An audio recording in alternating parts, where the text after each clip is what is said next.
రాష్ట్రంలో మళ్ళీ తుఫాను ప్రభావంతో వచ్చే 3 రోజులు వర్షాలు పడతాయని చెప్పి ఒకవైపు వాతావరణ శాఖ చెప్తా ఉంది. మరి వర్షాలు పడతాయంటే రైతులు ఇలా ఎంతో బాధపడతా ఉన్నారు. రోజుల తరబడి వడ్లు కొనకపోవడం వల్ల మరి వర్షానికి వడ్లు తడవడం, మళ్ళీ ఆరబోయడం, మళ్ళీ తడవడం 2-3 సార్లు తడుస్తూ ఉన్నాయి. ఆరుగాలం కష్టపడ్డటువంటి రైతులు రోజుల తరబడి మరి కళ్ళాల్లో పడిగాపులు గాయాల్సినటువంటి పరిస్థితి వచ్చింది. ఒకవైపు ప్రభుత్వం ఏమో వడ్లు మేము కొంటున్నాం, ఇబ్బందే లేదు, తడిసిన వడ్లు కొంటున్నాం, కలెక్టర్లదే బాధ్యత అని క్యాబినెట్లో నిర్ణయాలు ప్రకటిస్తూ ఉన్నారు. హైదరాబాద్లో మాటలు చెప్తున్నారు కానీ క్షేత్రస్థాయిలో పంట కొనే పరిస్థితి లేదు. ఇప్పుడే మేము ఇక్కడ చినకోడూరు సెంటర్లో చూస్తే రైతులు 20 రోజులు 25 రోజుల నుంచి కూడా ఇక్కడే ఉన్నాం. మరి తేమ పోయిన తర్వాత కూడా కొంటలేరని చెప్తున్నారు. ఇప్పటికే తడిసి ధాన్యం మొలకెత్తుతున్న పరిస్థితి కూడా ఉంది. మరి తడిసిన ధాన్యం కొంటామని ప్రభుత్వం చెప్తుంది. ఇక్కడ ఎవరు అధికారులు కానీ ఎవరు సెంటర్లో తిరిగిన పరిస్థితి కానీ అధికారులు పట్టించుకున్న పరిస్థితి లేదు. మరి రైతులకేమో చాలా ఇబ్బంది ఉన్నది. మరి సెంటర్లకు కొన్న వడ్లు రైస్ మిల్లుకు పోయిన తర్వాత తేమ శాతం ఉందని మొలకెత్తిందని రైస్ మిల్లులు ఆపడం, తరుగు తీసేయడం, మరి సంచికి 3 కిలోలు కట్ చేసే పరిస్థితి కూడా కనబడతా ఉంది. ఇప్పటికైనా ప్రభుత్వం మేల్కొని వెంటనే తరుగు లేకుండా వడ్లు కొనాలని చెప్పి డిమాండ్ చేస్తూ ఉన్నాం. తరుగు కూడా తీసేయకుండా చూడాలని కోరుతూ ఉన్నాం. తడిసిన వడ్లు మొలకెత్తిన వడ్లు కూడా మీరు కొంటమని మాటల్లో చెప్పడం కాదు, కింద మరి వచ్చి కొనిపియాలి. తక్షణమే తడిసిన వడ్లు కూడా కొని రైతులకు ఇబ్బంది కాకుండా చూడాలని చెప్పి కూడా కోరుతూ ఉన్నాం.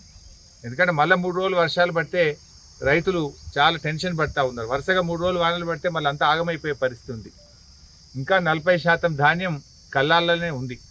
మరి వెంటనే యుద్ధ ప్రాతిపదికన లారీల సంఖ్య పెంచి మరి ఒక్కొక్క సెంటర్కు 2-3 రైస్ మిల్లు అలాట్ చేసి త్వరితగతిన వడ్లు కొనాలని చెప్పి ప్రభుత్వాన్ని కోరుతా ఉన్నాం. ఇవాళ రైతులు ఇక్కడ చినకోడూరులో మాట్లాడిస్తే సన్న రకం వడ్లు మీరు పండిస్తారా అని చెప్పి రైతులను అడిగితే మాకు అసలు సన్న రకం ఇక్కడ పండియము, మా దగ్గర ఇంటి మందం ఏదో 5 గుంటలో 10 గుంటలో సన్న రకాలు పెట్టుకొని ఇంటి మందం మాత్రమే సన్న రకం వడ్లు పెట్టుకుంటాం, ఈడ పండేదే దొడ్డు వడ్లు అని చెప్పి రైతులు స్పష్టంగా చెప్తా ఉన్నారు. అంటే ఇలా రాష్ట్ర ప్రభుత్వం ఏమంటుంది, ఎన్నికల ముందేమో వడ్లకు 500 బోనస్ ఇస్తాం, మక్కలకు 500 బోనస్ ఇస్తాం, అన్ని పంటలకు బోనస్ ఇస్తామని చెప్పిండ్రు. ఇప్పుడు ఓట్లు డబ్బులు పడ్డాక మేము దొడ్డు వడ్లకు బోనస్ ఇయ్యం, సన్న రకాలకే బోనస్ ఇస్తామంటున్నారు. మా దగ్గర పండేటియే దొడ్డు వడ్లు అని చెప్తా ఉన్నారు.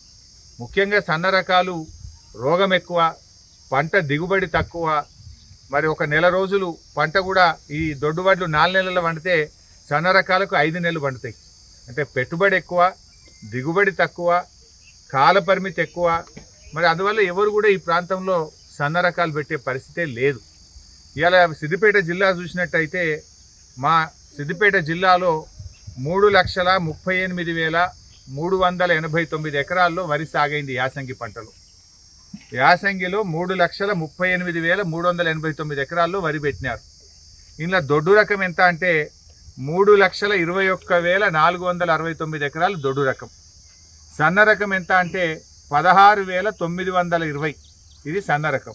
అంటే రూపాయికి 95 పైసలు దొడ్డు రకమే పండిస్తున్నారు. ఒక్క 5 పైసలే సన్న రకం ఉంది.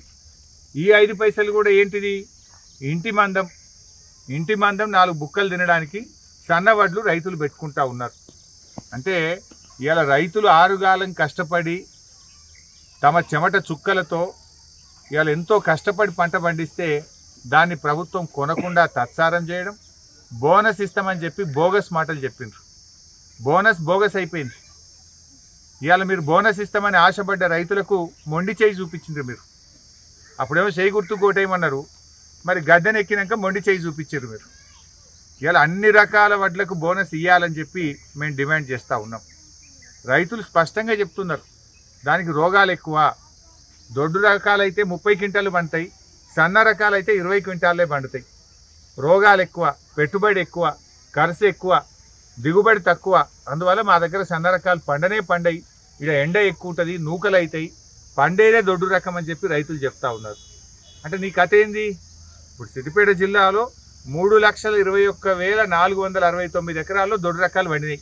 వీళ్ళందరికీ ఎగబెట్టినట్టే కదా నువ్వు. అంటే 95 రూపాయికి 95 పైసలు ఎగబెడతా అంటున్నావు, 5 పైసల వాళ్ళకు బోనస్ ఇస్తా అంటున్నావు. ఆ 5 పైసలు కూడా అమ్మరు కదా, ఇంటి మందం పెట్టుకునే తిండి గింజలు అవి మార్కెట్లకు తెచ్చి అమ్ముతే నువ్వు ఇస్తా అంటున్నావు. అవి వాస్తవానికి 5 పైసలు పెట్టిన వాళ్ళు కూడా ఇంటి మందం పెట్టిన తిండి గింజలు. వాటికి నువ్వు ఇచ్చేది ఏంది అంటే దీన్ని బట్టి నువ్వు ఇస్తలేవు. మొత్తానికి వడ్లకు ఎగబెట్టినావు, నువ్వు బోనస్ ఇస్తా అని చెప్పి ఎగబెట్టినావు. మరి ఇప్పుడు వానకాలం స్టార్ట్ అయింది, మళ్ళా దున్నుతా ఉన్నారు. ఇవాళ పరిస్థితి ఏంటంటే జనుము కానీ జీలుగు విత్తనాలు దొరుకుతలేవు ఎక్కడ. పచ్చి రొట్టె విత్తనాలు ఇవాళ ఆగ్రో సేవా కేంద్రాల్లో పోతే విత్తనాలు లేవు అంటున్నారు. గతంలో కేసీఆర్ ఉన్నప్పుడు, బీఆర్ఎస్ ప్రభుత్వం ఉన్నప్పుడు ఎన్ని సంచులు కావాలంటే పచ్చి రొట్టె విత్తనాలు అన్ని సంచులు తెచ్చి స్టాక్ పెట్టినాం. ఇవాళ సిద్దిపేటలో రాష్ట్రంలో ఎక్కడ పోయినా కూడా పచ్చి రొట్టె విత్తనాలు అందుబాటులో లేవు, జనుము జీలుగు విత్తనాలు లేవని చెప్పి ఇవాళ రైతులు ఇబ్బంది పడతా ఉన్నారు. పెద్ద పెద్ద లైన్లు, వెనకటనేమో చెప్పు లైన్లో పెట్టిన ఎరువు బస్తాల కాంగ్రెస్ జమానాల, ఇవాళ పచ్చి రొట్టె విత్తనాల కోసం పాస్బుక్లు లైన్లో పెట్టి రోజుల తరబడి ఎదురు చూడాల్సిన పరిస్థితి వచ్చింది. పచ్చి రొట్టె విత్తనాలు కూడా రైతులకు సరఫరా చేయలేకపోతుంది. వడ్లు కొనడం చేతనైతలేదు ఈ ప్రభుత్వానికి. మరి రైతు బంధాన్ని ఇస్తారా? మరి మీరేమో మాటలు కోటలు దాటినాయి. వ్యవసాయ పనులు ప్రారంభం కాకముందే పెట్టుబడి సాయం ఇస్తాము, రైతు బంధు ఇస్తాము, ఎకరానికి 7,500 ఇస్తామన్నారు. మేము ప్రభుత్వాన్ని కోరుతున్నాం, వానలు పడ్డాయి, రైతులు దున్నడం ప్రారంభం చేసిండ్రు, ఆ ట్రాక్టర్ కిరాయిలకు పైసలు కావాలి. మీరు చెప్పిన మాట ప్రకారంగా ఆ 7,500 రూపాయలు ఎకరానికి ఇస్తామని మీరు మాట ఇచ్చిండ్రు, బాండు పేపర్ల మీద రాసిచ్చిండ్రు, కాళ్ళల్లో మొక్కిర్రు, చేతులల్లో పట్టుకున్నారు. ఆ 7,500 వెంటనే ఈ జూన్ నెలలోనే రైతు బంధు పైసలు వేయాలని చెప్పి ప్రభుత్వాన్ని మేము డిమాండ్ చేస్తూ ఉన్నాం. ఎందుకంటే పెట్టుబడి సాయం అనేది టైం మీద ఇస్తే రైతులకు అది ఉపయోగపడుతుంది. ఇంత మందు బస్తాలు తెచ్చుకుంటారు, విత్తనాలు కొనుక్కొచ్చుకుంటారు, ట్రాక్టర్తో దున్నడానికి ట్రాక్టర్ కిరాయిల కన్నా పనికొస్తుంది. మీరు చెప్పిన ప్రకారంగా రైతు భరోసా 7,500 రూపాయలు జూన్ నెలలోనే రైతులకు ఇవ్వాలని చెప్పి ప్రభుత్వాన్ని డిమాండ్ చేస్తూ ఉన్నాం. అదేవిధంగా పచ్చి రొట్టె విత్తనాలు కూడా వెంటనే తెప్పించి ఆగ్రో సేవా కేంద్రాల్లో, ప్యాక్ సెంటర్లలో రైతులకు అందుబాటులో పెట్టాలని డిమాండ్ చేస్తూ ఉన్నాం. తడిసిన వడ్లను కూడా వెంటనే కొని రైతులకు నష్టం జరగకుండా వెంటనే యుద్ధ ప్రాతిపదికన కొనుగోళ్లను వేగవంతం చేయాలని చెప్పి ప్రభుత్వాన్ని కోరుతా ఉన్నాం. యాడున్నారు మంత్రులు? గతంలో మంత్రులు మా ప్రభుత్వం ఉన్నప్పుడు రోజు మేము కళ్ళాలలో తిరుగుదాం. ఇలా ఒక్క మంత్రి అన్న కళ్ళాలలో తిరుగుతుండా? ఒక్కలన్న వడ్లు అమ్ముడు పోతున్నాయా, కొంటున్నారా లేదా అని తిరుగుతున్నారా? మీరు ఎంతసేపు హైదరాబాద్లో కూర్చొని స్టేట్మెంట్లు ఇస్తుండ్రు, వడ్లు కొంటాం, తడిసినవి కొంటామని. మరి క్షేత్రస్థాయిలో ఏం జరుగుతుందో మీరు తిరగాల్సినటువంటి అవసరం ఉంది, పట్టించుకోవాల్సినటువంటి అవసరం ఉంది. ఇలా బోనస్ విషయంలో వ్యవసాయ శాఖ మంత్రి గారు మాట్లాడుతూ అవగాహన లేని వాళ్ళు మాట్లాడుతుండ్రు, వడ్ల గురించి అని మాట్లాడుతున్నారు. ఇలా కిందికి వస్తే రైతులు ఏం మాట్లాడుతుండ్రో మీకు తెలుస్తుంది. ఇప్పుడు చిన్నకోడూరు రైతులు ఏం మాట్లాడినరు? మాకు పండేటియే దొడ్డు వడ్లు, రూపాయికి 95 పైసలు దొడ్డు వడ్లే ఉంటాయి, 5 పైసలు ఇంటి మందం 5 దొయ్యలో 10 దొయ్యలో పెట్టుకుంటాం, దానికి మీరు ఇచ్చేం లాభము, మాకు దొడ్డు వడ్లకు అన్ని రకాల వడ్లకు బోనస్ ఇవ్వాలని చెప్పి రైతులు ఇలా ముక్త కంఠంతో కోరుతా ఉన్నారు. అంటే మీరు ఒక రకంగా ఇలా రైతుల్ని మోసం చేసిండ్రు. కరెక్ట్గా డబ్బాల ఓట్లు పడి సీలు పడ్డాక తెల్లారి సాగు కబురు చల్లగా చెప్పినట్టు మేము సన్న రకాలకే ఇస్తాం, దొడ్డు రకాలకి ఇయ్యమని చెప్పి చేతులు లావట్టిండ్రు. ఇది రైతుల్ని మోసం చేయడం. నిజానికి దొడ్డు వడ్లు అయితే 30 క్వింటాలు వండే, సన్నం అయితే 20 క్వింటాలు వండే, 10 క్వింటాలు తేడా ఫరక పడే. 10 క్వింటాలు అంటే 20,000 రూపాయలు. ఇవాళ నువ్వు ఇచ్చేది ఏమున్నది? నువ్వు 500 ఇస్తాను బట్టి నువ్వు ఇచ్చే 20 క్వింటాలకు 500 ఇస్తే 10,000 రూపాయలే వస్తాయి. అంటే ఒక రకంగా రైతుకును మీరు ఎగబెట్టినట్టే, ఇయ్యనట్టే లెక్క. ఉత్తమ మాటలు చెప్తున్నారు. మీరు ఇప్పటికైనా ఆలోచించండి. నిజంగా మీరు బాండ్ పేపర్ మీద రాసిచ్చిన ప్రకారంగా అన్ని రకాల వడ్లకు అన్ని పంటలకు బోనస్ ఇవ్వాలని చెప్పి మేము డిమాండ్ చేస్తూ ఉన్నాం. లేకపోతే రైతులు ఊకోరు. డెఫినెట్గా మీరు రాబోయే రోజుల్లో కాంగ్రెస్ పార్టీ నాయకులు ఏ ఊర్లలో తిరిగినా, ఏ జిల్లాలో తిరిగినా రైతులు మీ బోనస్ కోసం నిలదీస్తారు. రైతులు 7,500 రూపాయల రైతు భరోసా కోసం మిమ్మల్ని నిలదీస్తారు, మీ రుణమాఫీ కోసం నిలదీస్తారు. మీరు ఇన్ని మాటలు చెప్పి బాండ్ పేపర్ల మీద రాసిచ్చి ప్రజల్ని నమ్మించి ఇవాళ మోసం చేస్తూ ఉన్నారు. సో ఎట్టి పరిస్థితుల్లో కూడా ఇచ్చిన మాట ప్రకారంగా అన్ని రకాల వడ్లకు బోనస్ ఇవ్వాలని డిమాండ్ చేస్తున్నాం. పచ్చి రొట్టె విత్తనాలు వెంటనే అందుబాటులోకి తెచ్చి రైతులకు ఇవ్వాలని కోరుతా ఉన్నాం. ఈ జూన్ నెలలోనే 7,500 రూపాయలు ఎకరానికి రైతు భరోసా అందరూ రైతులకు ఇవ్వాలని చెప్పి డిమాండ్ చేస్తూ ఉన్నాం.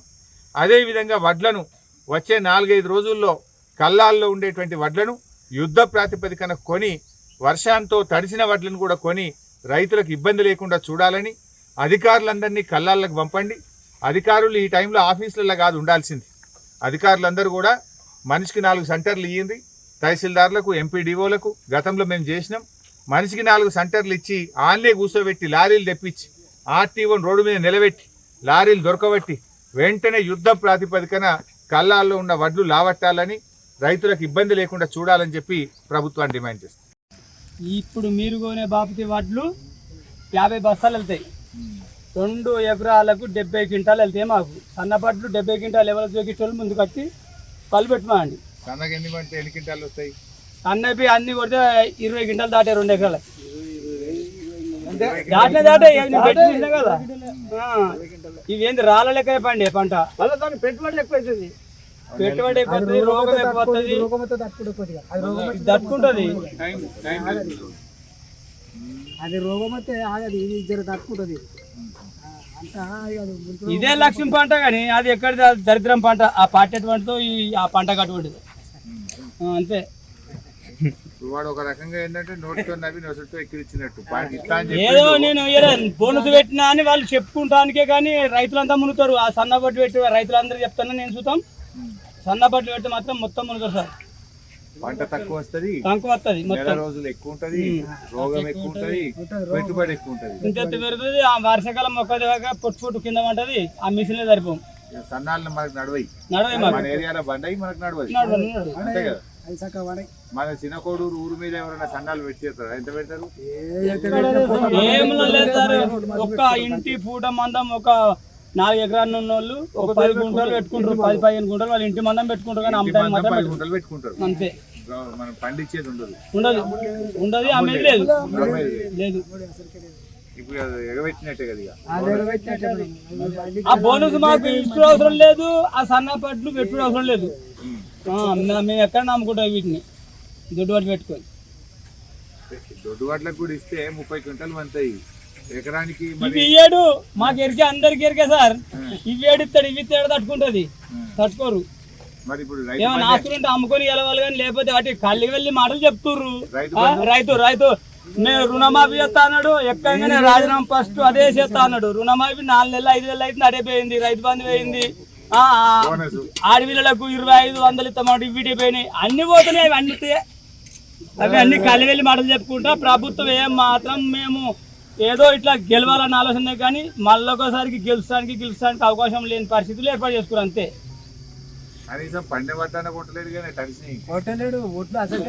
అంటే ఏదో కిందకో మీదకో తల్లాడుతారు. ఇప్పుడు ఆ కొమ్మట్లు ఇంత మా దగ్గర 3 కిలో 4 కిలోలు దోసుకొని రైతులను ముంచుకుంటా వాళ్ళతో మంచి మంచి మిల్లులు వేసుకుంటానికి ఇంట్లో ఏమి సార్ వీటి ఇంత మంచి వడ్డం తీసుకోకపోతే ఇక్కడ జర్ర మందం అయిందంటే 3 కిలోలు కడి చేస్తా.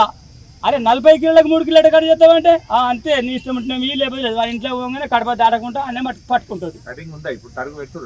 అప్పుడు ఇప్పుడు జర్రంతా నిమ్ముంటే పెడతాడు, కొమ్మటైనా పెడతాడు.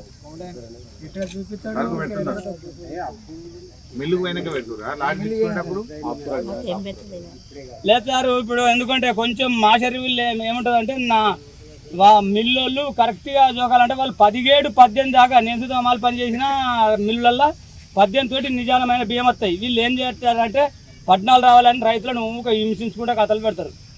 పచ్చి వడ్లు ఎవరమ్మా ఉన్నారా?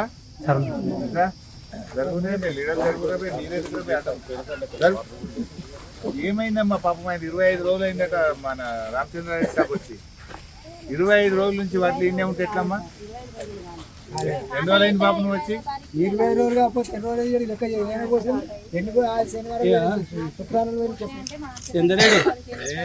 చంద్రెడ్డి మనము కాదమ్మా, కూడా తీసుకోమని చెప్పింది కదా గవర్నమెంట్. నిన్న క్యాబినెట్ లో చెప్పింది కదా, మా తడిసిన వడ్లు కొంటాం, అన్ని వడ్లు కొంటాం. మిల్లులో పోతే మొన్న ఒక రోజు వర్షం పడితే నీళ్ళ కొంచెం దర్శనం బస్తాలు చేసేటప్పుడు తడిస్తేనే అవి 18 వస్తాయి అని ఫోన్ చేసేది. మరి నిన్న గవర్నమెంట్ చెప్పింది కదా మా క్యాబినెట్ లో తడిసిన వడ్లు కొంటామని. తీసుకుంటలేదు, ఎవరు తీసుకుంటలేరు. మిల్లులలో తీసుకుంటలేదు. మరి గవర్నమెంట్ హైదరాబాద్లో కూర్చొని స్టేట్మెంట్ ఇస్తారు కదా, మా తడిసినవి కొంటాం, పచ్చి కొంటాం, అన్ని కొంటామని.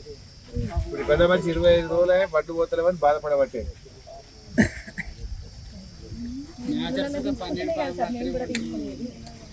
25 రోజులు ఉంటే ఎట్లా? మా మొలకెత్తినాయి, కింద మొత్తం మొలకలు వస్తున్నాయి, బడ్లు తడిచిపోయినాయి అడుపు. మరి పోవాలి కదా, జల్ది పోకపోతే ఇంకెప్పుడు పోతాయమ్మా వడ్లు? ఎన్ని రోజులు పడుతున్నాయి ఒక్కొక్క మనిషి పోవడానికి? 10 రోజులు.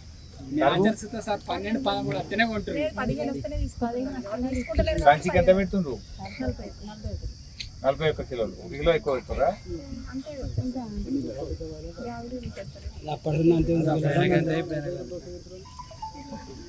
జల్ది పంపియమ్మా. పెద్ద మంది ఇబ్బంది పడుతుండ్రు, వాళ్ళకేమో ఇబ్బంది అవుతుంది అంటున్నారు, మీరేమో తీసుకుంటలేరంటున్నారు. మిల్లులో దించుకుంటలేదా? మరి తడిసిన వాటిలో ఏం చేయాలమ్మా? అవి మొలకెత్తబట్టి తీసుకోవాలి మధ్యలో మేమేం చేస్తాం సార్? వాళ్ళు అక్కడ మిల్లు పోతే వాళ్ళు ఆపుతారు కదా, ఇక్కడ వీళ్ళు తీసుకోమని కష్టం కదా. ఇక్కడికి వచ్చి చెప్పి ఈ రైతులకు తల్లిదండ్రులు లేదు సార్. తల్లిదండ్రులు రైతులకు లేకనే ఇదంతా బాధ. తల్లిదండ్రులు ఎక్కడికి రైతులకు? పంటలు వండియకపోతే, పాలు విండకపోతే, కూరగాయలు వండియకపోతే అప్పుడే ఏర్పడుతుంది అందరికి. లగట్టుకుంది నువ్వు పండించడం ఎక్కువ, చేసిన పని తక్కువ చెప్తే ఏమవుతుంది నీకు? మరి చేసుకోవాలి. నీరు కదిలిందా?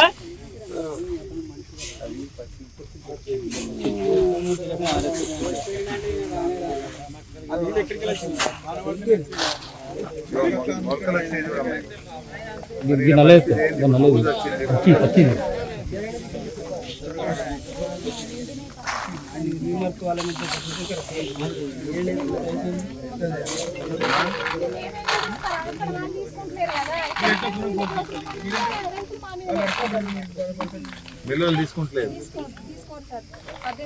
శర్మనా డిఎం సివిల్ సప్లైస్ 18 వస్తున్నాయి అని అంటే 15. డిఎం గారు చిన్నకోడూరు సెంటర్ లో ఉన్న పాపం ఇక్కడ వడ్లు తడిచిపోయినాయి, తీసుకుంటలేరు కదనే బాబు. నువ్వేమో తీసుకుంటామని ఆడ ముఖ్యమంత్రి చెప్తాడు, మంత్రులు చెప్తారు, నువ్వు చెప్తావు. ఈడ ఊర్లోకి వస్తేనేమో పోతలేవు. ఈడ రామచంద్రారెడ్డి అనో రైతున్నాడు పాపం, 25 రోజులు అయింది వడ్లు పోసి. కింద వాన పడి మొత్తం తడిచినాయి, వడ్లు తీసుకుంటలేరు. తడిచిన వడ్లు కొనమంటున్నారు. ఆ సెంటర్ ఆమెను అడిగితే నేనేం చేయాలి సార్, రైస్ మిల్లులు దించుకుంటలేరు, తడిచిపోతే వాళ్ళు వాపసు కొడుతుండ్రని అమ్మ అంటుంది. అమ్మాయి ఎట్లా మరి? ఇవన్నీ మొలకలు ఎత్తుతా ఉన్నాయి, మొలకలు ఎత్తుతా ఉన్నాయి వడ్లు. ఇప్పుడు ఆడ గవర్నమెంట్ ఏం చెప్పింది? కలెక్టర్లదే బాధ్యత, తడిసిన వడ్లు కొంటాం, అన్ని రకాల వడ్లు కొంటామని డైలాగులు కొడుతున్నారు. మరి ఏం సంగతి? ఇక్కడ నువ్వు రా, చిన్నకోడూరు సెంటర్కి రా. ఇక్కడ రామచంద్రారెడ్డి అనే రైతున్నాడు, చాలా మంది రైతులు ఉన్నారు. తడిచినాయి, అడుగు మెత్తబడ్డది, అన్ని మొలకలు ఎత్తుతున్నాయి. వచ్చి ఇమీడియట్గా దించిపి, రైస్ మిల్ దించిపి. ఇక లేపేటట్టు చూడు. అమాలీలు కూడా తక్కువ ఉన్నారు, ఇబ్బంది అవుతుంది కొంత. దాన్ని పెంచుంది, అమాలీలను కూడా పెంచి తొందరగా పోయేటట్టు చేయండి. వడ్లు తడిచినాయి, మళ్ళీ రేపు ఎల్లుండి 2-3 రోజులు వర్షాలు ఉన్నాయంటున్నారు. మళ్ళీ 3 రోజులు వర్షాలు పడితే మళ్ళీ ఇబ్బంది అవుతుంది కదా. ముంగడికి 3 రోజులు వానలు ఉన్నాయంటున్నారు. ఉన్న కాడికి లేపుంది, జల్ది రేపుంది, కళ్ళాలలో లేపుంది. ఆ రైస్ మిల్లులకు చెప్పి దించిపి తొందరగా. నువ్వు చిన్న కొడుకు రా, ఒకసారి రా, వచ్చి చూడు. జాయింట్ కలెక్టర్ గారు శ్రీనివాస్ రెడ్డి గారు నమస్తే. ఏం సంగతి? వడ్లు మీరేమో తీసుకుంటామంటారు, వీడనేమో పోతలేవు, తడిచిపోయినాయి. నేను చిన్నకోడూరు మండల హెడ్ క్వార్టర్లో ఈ వడ్ల కొనుగోలు కేంద్రంలో ఉన్న రామచంద్రారెడ్డి అని ఒక రైతు ఉన్నాడు. ఇక్కడ చాలా మంది ఉన్నారు. వడ్లేమో కింద అడుగు తడిచినాయి, అన్ని మొలకలు ఎత్తినాయి, పోతలేవు వడ్లు. అన్ని సెంటర్లో అట్లే ఉంది. తడిసిన వడ్లు కూడా తీసుకోమని గవర్నమెంట్ చెప్పింది కదా, మరి ఎందుకు తీసుకుంటలేరు? ఈ సెంటర్ వాళ్ళని అడుగుతూనేమో వాళ్ళు మిల్లు వాళ్ళు దించుకుంటలేరు, తడిసిన వడ్లు మాయిశ్చర్ రాకపోతే తీసుకుంటలేరు అని వాళ్ళు అంటున్నారు పాపం. మరి ఎట్లా? అవి మొలకలు వచ్చినాయి, మొలకలు వచ్చినాక ఆరబోస్తే ఏం లాభం? ఇంకా ఖరాబ్ అవుతాయి కదా.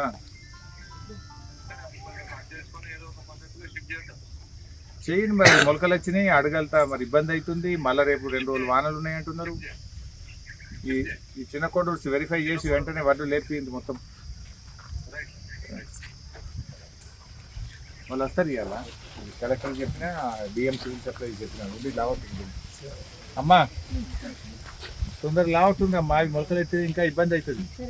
పట్టినట్టు కూడా వస్తున్నారు సార్ పొద్దున తప్పదేనా సార్ 18 వస్తుంది మళ్ళీ నలుగురు లేబర్లను పెట్టుకుని మళ్ళీ సార్ సార్ ఇదంతా ఎండ వచ్చినాక అట్లనే పెడుతురు ఇదంతా ఎండ వచ్చినాక వాన వస్తుంది సార్ మళ్ళీ మట్టి పడలేదు ఇబ్బంది పెట్టిస్తురు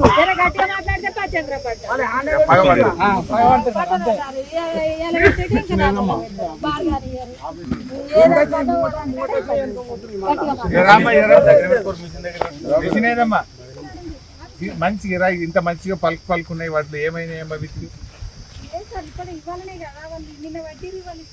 రోజుల కింద పట్టినా సార్ నిన్న దాకా సార్ పడతాయి 3 రోజులు ఒకటే లారీకి వేసిరు సార్ వాళ్ళు తక్కువ వచ్చారు ఇవాళ ఇచ్చినాం ఇవాళ 3 కాంటలు వేసిరు సార్ ఇంత పొడిగి ఎండ వచ్చినాం సార్ ఒక వర్షం పడితే ఎంత దగ్గర మంచోడు అవుతుంది సార్ ఒక వర్షం పడితే మళ్ళీ మట్టి పాలైపోతుంది సార్ ఇప్పుడు సెంటర్లు కొన్ని బంద్ అయిపోయింది అయిపోయింది ఒక్కొక్క మిల్లుకు 2 మిల్లులు దగ్గరికి రావాలి దగ్గరికి రా ఒక వర్షం వస్తే మళ్ళీ ఖరాబ్ అయిపోతుంది మంచిగా కొన్ని సెంటర్లు పోతాయి కదా, మా సెంటర్లు అమ్మాలి మనం తెప్పించుకోవాలి కావాలి. అదే చెప్పినాం విత్తనాలు వేరే ఊర్లో ఎక్కడైతే బంద్ అయినాయో ఆ ఊర్లో అమ్మాలి కూడా తెచ్చి రోజు 4-5 లారీలు అవుతుంది. వీళ్ళు లోకల్లో సర్వీలను కాదని అనడానికి అంటే మేము తెచ్చుకుంటామంటే వాళ్ళకి కూడా చెప్పినాం వాళ్ళనే తెచ్చుకోమని. మీరైనా తీసుకొచ్చుకోరని చెప్పినాం సార్ వాళ్ళకి మరి ఇప్పుడు 3 రోజులు వానలు ఉన్నాయంటున్నారమ్మా రేపటి నుంచి. వాళ్ళు వస్తారని కూడా చెప్తే మాట్లాడినాం ఇవాళ ఎట్టుకెళ్ళి మళ్ళీ వానలు ఉన్నాయన్నారు 3 రోజులు. మళ్ళీ వాన పడితే వీళ్ళ పరిస్థితి ఏంటి? వాళ్ళ పరిస్థితి అంటే అదే చెప్తున్నా కదా సార్ ఇక్కడ వీళ్ళు 2 ఎంతమంది మీరు అమ్మాలి రావులు వచ్చినాయి ఇలా అమ్మాలి ఎంతమంది మరి 35 మంది మాకు పని చెప్తారు రాసేస్తలేరా మరి మమ్మల్ని రైతులు చంపుతారు ఆఖరికి అయితే ఏడు చేస్తారు అది ఆఖరి మాటలు మాట్లాడక